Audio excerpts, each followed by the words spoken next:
We are so proud of them. Lahat sila.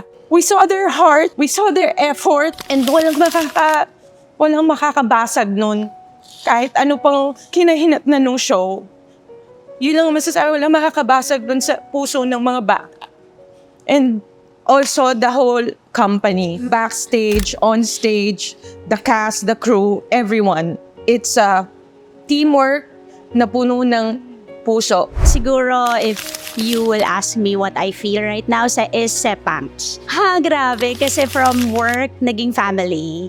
And we all grew to love each other. Nakakalungkot lang na mag-e-end yung journey namin. But it will not end. I mean, the friendship, the bonds that we created, bawal mag-end. Na-emotional ako sa first song.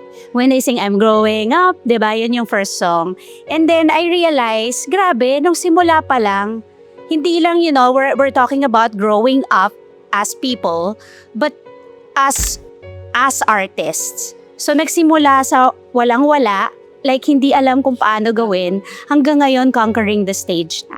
Yung mga eksena namin sa Bagets, parang talagang na-imbibe na namin yung mga characters namin na kapag nandun kami, yun na talaga kami. Kami na talaga yung mga nanay. Na talaga. Tsaka dahil nakabuo rin kami ng relationship off-stage, ganun na rin kami sa kanila. And yung dalawa kong anak, hindi nila matanggal sa sistema nila yung mama.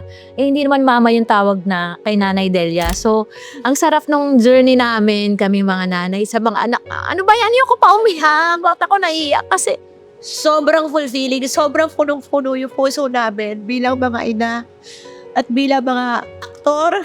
Kasi somehow, nung nakita namin yung mga bata na nag-grow on stage, grabe, sobrang tuwa-tuwa kami. Sabi namin, ito ba yun yung mga bata? Noong umpisa na, huy, ano ba yan? Pero ngayon, di ba? Totoo naman. Alam, pagka nasisintonado yung mga bata, gano'n kami. Ngayon, sobrang grabe, naiiyak kami pag nakikita namin silang nagdi-deliver ng mahusay.